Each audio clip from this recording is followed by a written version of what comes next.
여러분 안녕하십니까? 뉴스투데이 제주입니다. 제주 지역 집값 하락이 본격화됐습니다. 주택 공시가격 도입 후 처음으로 제주 지역 표준주택 가격 상승률이 마이너스를 기록했습니다. 박성동 기자가 보도합니다. 제주 시내 한 공인중개사 사무소. 지난 한 달 동안 계약을 한 건도 맺지 못했습니다. 부동산 경기가 침체되면서 투자자들이 관망하고 있기 때문입니다.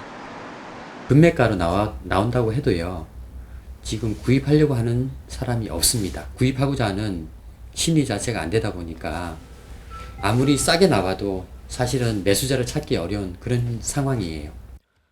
올해 제주 지역 표준주택 공시가격 상승률은 마이너스 1.6%. 전국 평균 4.5%보다 크게 낮은 것으로 전국에서 하락폭이 가장 컸습니다. 특히 표준주택 가격이 하락한 건 조사가 시작된 2005년 이후 처음입니다. 제주 지역 표준주택 가격 상승률은 인구 유입 등에 힘입어 2017년 18.35%로 정점을 찍은 뒤 이후 내리막길을 걷다 올해는 마이너스 성장률을 기록한 겁니다.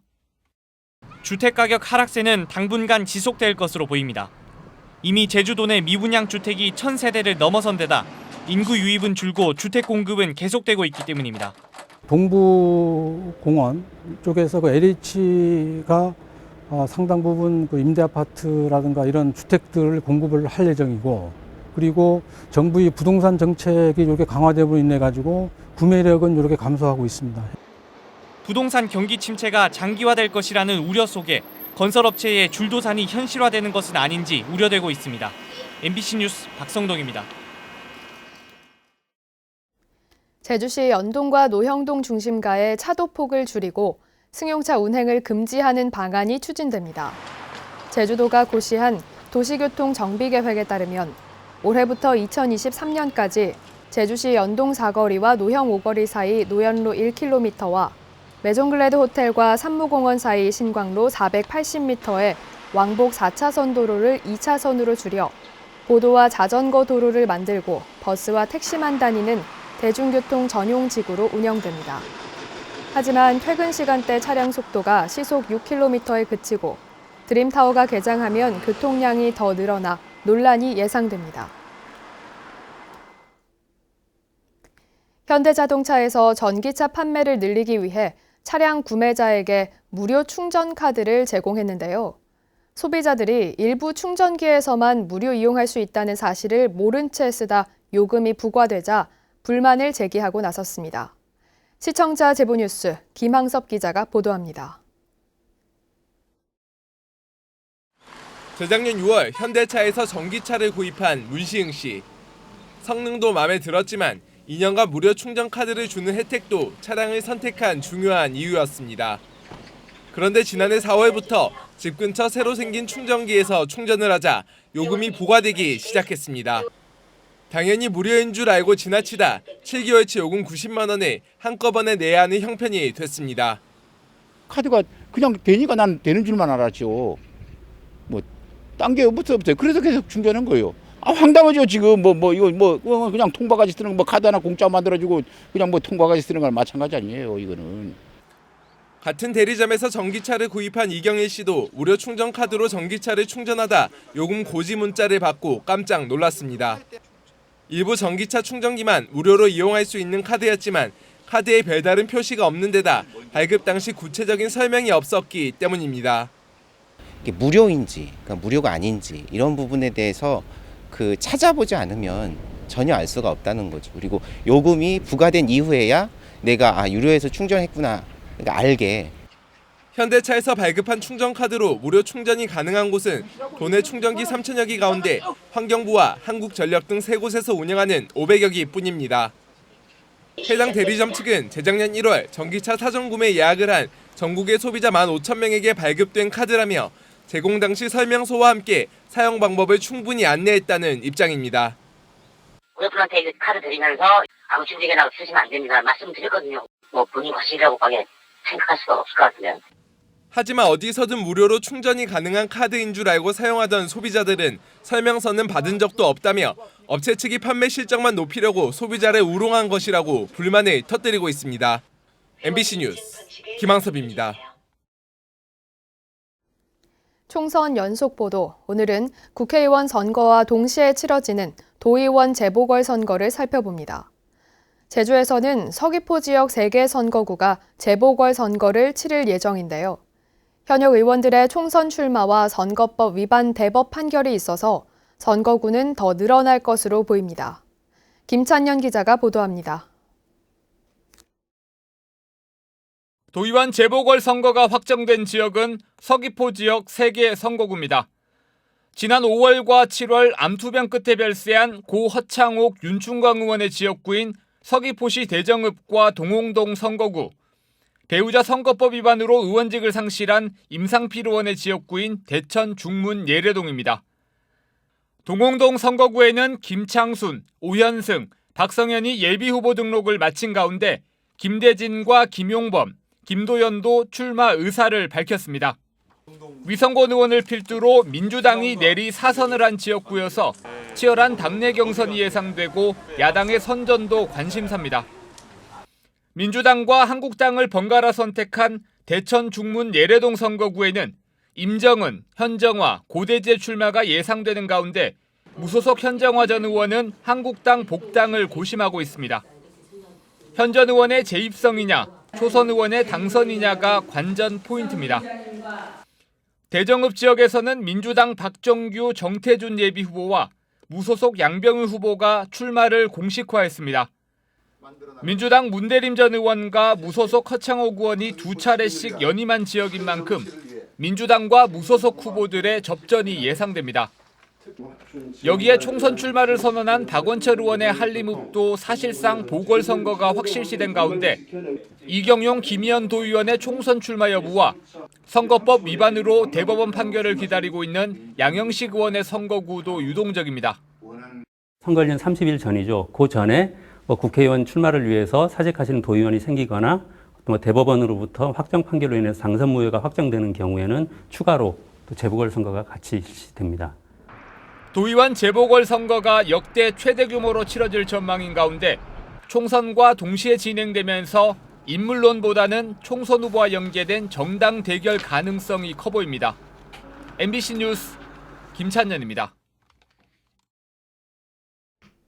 공직선거법 개정으로 올해 4월 총선 때 투표할 수 있는 제주 지역 학생 유권자는 1,700여 명으로 추산되고 있습니다. 교육부는 올해 4월 15일 국회의원 선거 때 만 18세 이상이 되는 학생을 추려낸 결과 전국적으로 14만 명, 제주 지역은 1,700여 명으로 추산된다고 밝혔습니다. 한편 교육부는 3월 새학기가 시작하면 고등학교 사회과 수업 시간이나 창의적 체험 활동 시간에 선거 교육이 이루어질 수 있도록 다음 달까지 교육 자료를 개발해 일선 학교에 보급하기로 했습니다.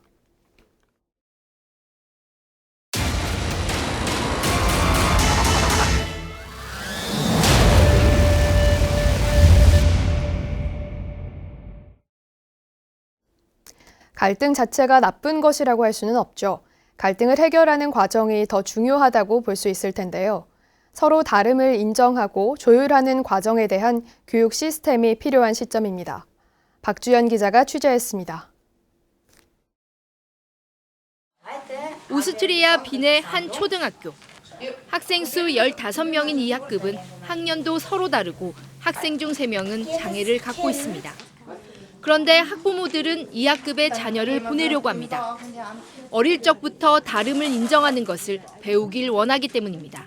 Weil sie sagen, wir möchten, dass unser Kind wirklich lernt, die sozialen Kompetenzen wirklich auch ausüben kann. Und zwar so, wie sie auch im späteren Leben dann gelebt werden sollen. 오스트리아는 14살이면 모든 학교에서 정치 교육을 합니다. 정치적 현안을 주제로 학생들이 서로 토론하며 조율하고 타협해 합의점을 이끌어내는 과정을 배우는 겁니다. 이 같은 교육 시스템은 민주 시민으로서의 역량을 키우고 공동체로서의 연대 의식도 강화합니다.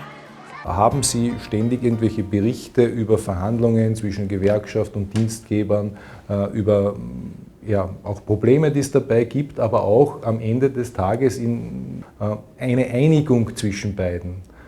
Das heißt, es wird tagtäglich vorgelebt, dass es funktioniert. Und ich glaube, das ist eigentlich das, was es ausmacht. 문재인 정부의 국정과제 중 하나도 민주시민교육 활성화입니다. 오는 2022년부터 사회 갈등을 예방하기 위한 민주시민교육을 개별 과목으로 신설할 계획입니다. 이를 위해 유치원부터 고등학교까지 민주시민교육을 필수 과목으로 편성하는 것을 골자로 한 법안도 발의됐습니다. 민주시민으로서 상대방의 의견을 존중하면서 갈등을 좀 최소화하고 그걸 통해서 공동체의 이익과 선을 위해서 서로 합의하고 타협할 수 있는 또 학습을 할 수 있는 그런 기회가 제공될 것이다. 제주도 교육청도 민주시민 교육을 강화한다는 방침이지만 정식 교과 과정에는 반영되지 못해 사실상 학교 현장에서 적용되지 못하고 있습니다. 내 의견과 다르면 악으로 치부하는 풍토, 어쩌면 경쟁 위주의 한국 교육 방식의 탓일 수도 있습니다. 성숙한 토론 문화를 통해 합의를 도출해내는 민주 시민으로서의 자질을 키우는 교육 과정이 절실합니다. MBC 뉴스 박주연입니다.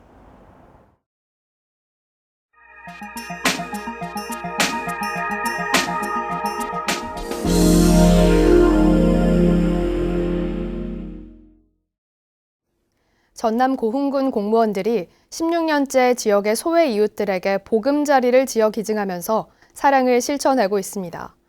지금까지 소외 이웃들에게 기증한 주택만 모두 26채에 이르면서 지역의 나눔 문화 확산에 기여하고 있습니다. 여수 김주희 기자가 보도합니다. 고흥군 금산면 거금도의 한 마을. 이 마을 안에 최근 61제곱미터 크기의 아담한 주택이 새롭게 건축됐습니다. 지적 장애를 가진 60살 서모 씨 등 사형제가 한데 모여 지낼 보금자리 천사랑의 집입니다. 이 주택은 고흥군 공무원들이 자발적으로 매달 1,000원씩 모은 기금으로 지어졌습니다. 전체 군 공무원 90% 이상인 750여 명이 기금 모금에 참여했습니다.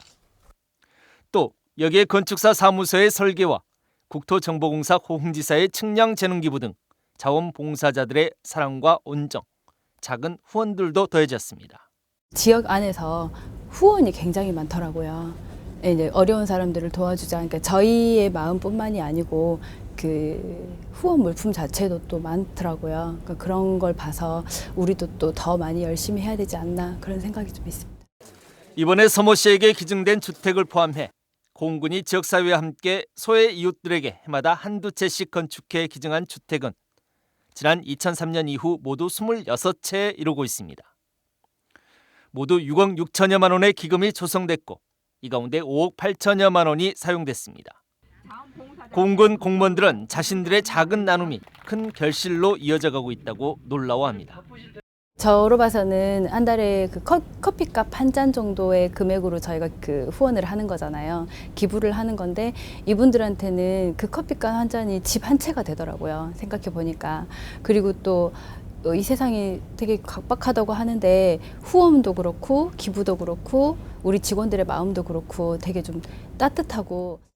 고흥군 공무원들이 갈수록 각박해지는 세태 속에서 지역사회 내에서 설선해 사랑과 나눔의 문화를 키워가는 소중한 역할을 하고 있습니다. MBC 뉴스 김주희입니다.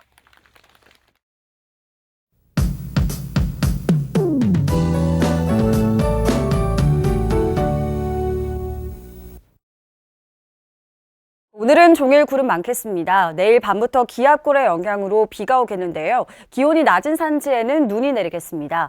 오늘 아침 북서부 지역과 산지를 중심으로는 안개가 짙게 끼겠고요. 산간도로 곳곳엔 결빙된 구간이 있겠습니다. 출근길 교통안전에 주의하셔야겠습니다. 오늘 미세먼지 농도는 보통 수준 보이겠고요. 낮 최고 기온이 13도까지 오르겠습니다. 모레까지 평년보다 높은 기온 보이겠는데요. 당분간 큰 추위는 없겠습니다. 다음은 자세한 지역별 날씨입니다. 현재 기온 남부가 6도, 북부와 서부가 5도, 동부가 4도를 보이고 있습니다. 낮 최고 기온은 남부가 13도, 북부와 동부가 10도, 서부가 9도로 예상됩니다. 오늘 도서 지역은 맑겠고 현재 기온 5도 선에서 출발하고 있습니다. 바다의 물결은 제주도 남쪽 먼바다가 1.5에서 2.5m로 약간 높게 일겠습니다. 오늘 아침 제주공항은 구름 많은 가운데 항공편은 정상 운항되고 있습니다. 주간 날씨입니다. 다음 주엔 대체로 흐리겠고요. 평년과 비슷한 기온을 보이겠습니다. 날씨였습니다. 다음은 희망 2020 나눔 캠페인 성금을 보내주신 분들입니다. 제주 동여자중학교에서 85만 1,910원, 함덕리 5구 경로당 김두연 회장과 회원 일동이 20만 원, 삼영교통 이광열 씨 20만 원, 서귀포시 상위군경 장희창 씨가 10만 원을 보내주셨습니다. 성금을 맡기실 분은 1월 말까지 제주 MBC 경영 심의부로 문의하시거나 제주은행이나 농협 계좌를 통해 보내주시면 됩니다. 고맙습니다. 제주지방검찰청은 130억 원대의 필로폰을 몰래 반입하려다 최근 구속된 말레이시아인 29살 림모 씨를 마약류 관리법 위반 혐의로 기소했습니다. 림 씨는 지난해 12월 14일 제주공항에서 12만 명이 동시에 투약할 수 있는 필로폰 4.3kg, 1,130억 원어치를 여행 가방 안쪽에 숨겨서 들여오다가 엑스레이 보안 검사에서 적발됐습니다.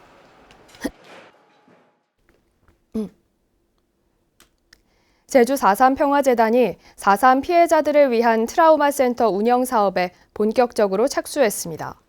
제주 4.3 평화재단은 4.3 생존 희생자와 유족, 전문가 등 7명을 트라우마 센터 자문위원으로 위촉하고 김문두 광역정신건강복지센터장을 위원장으로 선출했습니다. 자문위원들은 센터 설립을 위한 공청회를 개최하고 센터 건물 확보 방안 등을 논의해 나가기로 했습니다. 4.3 트라우마 센터는 국가 트라우마 센터 설립을 위한 법제화가 늦어짐에 따라 정부가 시범적으로 지원하는 전문 치유 사업입니다. 제주시가 관덕정 일대 차 없는 거리 지정에 대한 주민 의견 수렴에 나섰습니다. 제주시가 관덕정 주변 주민 201명을 대상으로 1:1 면접 조사를 진행한 결과 관덕정 앞 도로를 차 없는 거리로 운영하는 것에 대해 응답자의 42.3%는 보통, 찬성은 31.8%, 반대 25.9%로 나타났습니다. 반대 의견은 상가 주민들이 30.8%로 일반 주민 20.2%보다 높았습니다. 차 없는 거리 운영에 대한 긍정 효과로는 지역 활성화가, 부정 효과로는 교통과 주차 불편이 가장 많았습니다. 제주 해군기지 육상시설과 방파제 일부 구간이 군사시설 보호구역으로 지정됐습니다.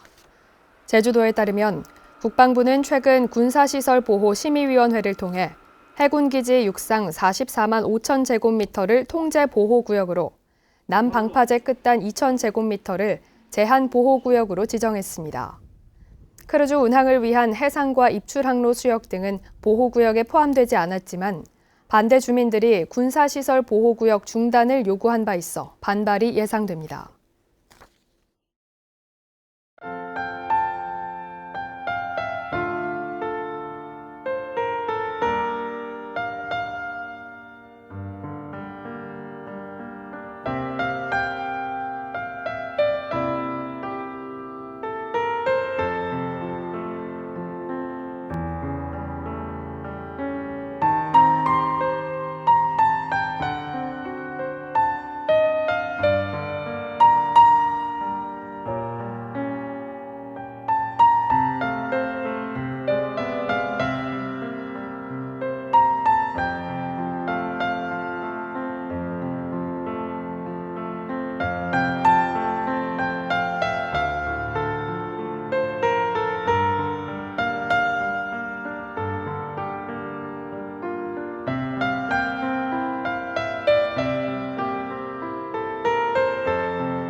뉴스투데이 제주였습니다. 여러분 고맙습니다.